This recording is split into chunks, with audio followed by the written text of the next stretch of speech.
sur les 250 que nous étions à Londres à l'époque, il reste 5 survivants à la fin de la guerre.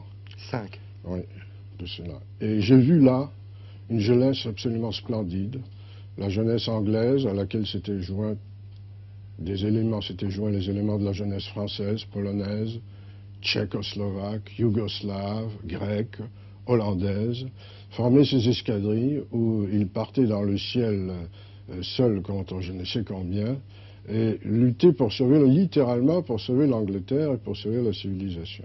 Et alors il y a quelque chose d'assez curieux, vous savez. Quand je vois la jeunesse aujourd'hui, et j'entends souvent les réflexions des gens de ma génération, de mes contemporains, cette espèce de fameuse phrase « Ah, les jeunes d'aujourd'hui », vous savez.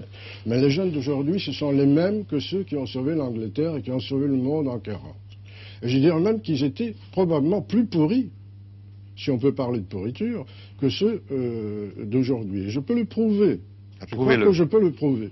Figurez-vous que la bataille d'Angleterre a été jouée, si je puis dire, et gagnée par une poignée d'hommes. La phrase de Churchill à cet égard est connue.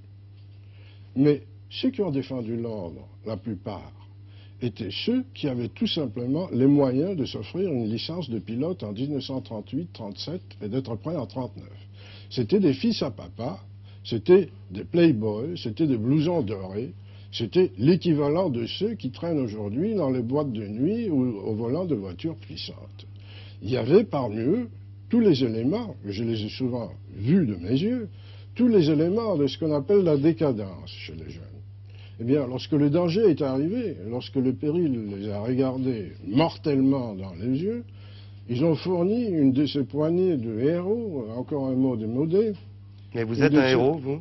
Non, non, moi vous voyez je suis un survivant. Je suis un survivant, mon cher. On m'a collé la croix de la Libération, on m'a fait commandeur de la Légion d'honneur et compagnie. Pourquoi? Parce qu'il fallait bien décorer les survivants. J'ai eu la chance de passer au travers. Mais les héros sont ceux qui sont morts. D'ailleurs, De Gaulle m'avait dit ça un jour, de vive voix, si je puis dire, dans des circonstances assez désagréables. En 40, j'étais arrivé pour me battre, mais il y avait un chef d'état-major qui voulait former des brigades pour l'avenir, réserver cette armée française aux escadrilles françaises, qui ne voulait pas nous envoyer dans les escadrilles anglaises.